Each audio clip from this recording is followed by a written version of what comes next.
This is a teardown of a Zotac mini PC model ZBOX-PI320. This unit's unfortunately dead. I was hoping to maybe toy around with it. The top is the side without the label, obviously. The top is just held on with some plastic snaps, so if you can get under that with a pry tool, it's a pretty tight fit, but once you get under with the pry tool, you can kind of pop it off by going around. There are two connectors going to this, what do you call it, I guess, standoff board, which I'm guessing this has some sort of lighting underneath this. Looks like light pipes, or well, no, probably just LEDs on a board. I guess it is dead, so I can't get destructive with it. It does have these what appear to be lights and a wireless antenna, so you will have to be careful when taking off the top cover. Ah, yeah, has a light up logo. That's kind of neat. And then this must be the blue ring the pictures show. I wasn't sure if that was an actual thing or if it was just for show on the make the pictures more interesting. Oop, I ruined it. Looks like this is a plastic diffuser layer with I forget what these do. Basically guides the light and through the diffuser. Oh, and there's some surface mount LEDs on the side, which are probably hard to see. Looks like this foil tape is serving as a reflector. There we go. And looks like, yeah, those are pointing into here. I guess that's probably a light pipe, I suppose. I don't know. And the diffusion layer. 3 screws to get this riser board off. And just a bunch of IC chips, transistors, and passives. I'm guessing all this does is controls the lighting on top. Doesn't seem like it would be able to do much else. This does have a standard CR32 2032 CMOS battery in it, which would be serviceable in theory. I don't think this is really designed to be serviceable, but that really wouldn't be too bad to change once you get the top off. That's your biggest hurdle.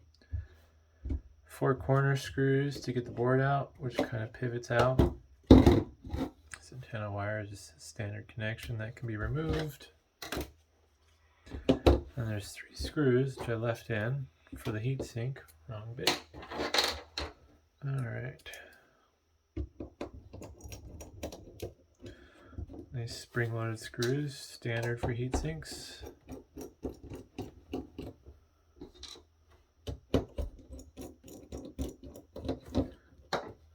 And some of this stuff is actually labeled, which is kind of cool. The BIOS socket, I believe, is referring to this. There should be a BIOS chip under here. Yep, a little wind bond chip under that cover. Actually, we'll zoom back in. There's the Realtek network controller right there. And I think this right here is the eMMC flash memory for this, the 32 gig. But then on the bottom side, whoops, BIOS chip fell out. Good thing I don't need that. We'll put it upside down. Nope, it's just gonna fall out. That's fine. Bottom side, there's a large chunk of aluminum for the heatsink. CPU is obviously right there. Yep. I believe this is an Intel Atom chip. Let's see if I can find. It's an SR1UB. Some SK Hynix memory. And not sure. Actually, this might be the flash memory here. It's a Samsung chip. This is the oops, out of frame, wireless chip. But yeah, pretty simple, compact board. There's a lot of stuff on the bottom compared to the top. So the USB ports are kind of recessed into the side of the board. Same with the networking port.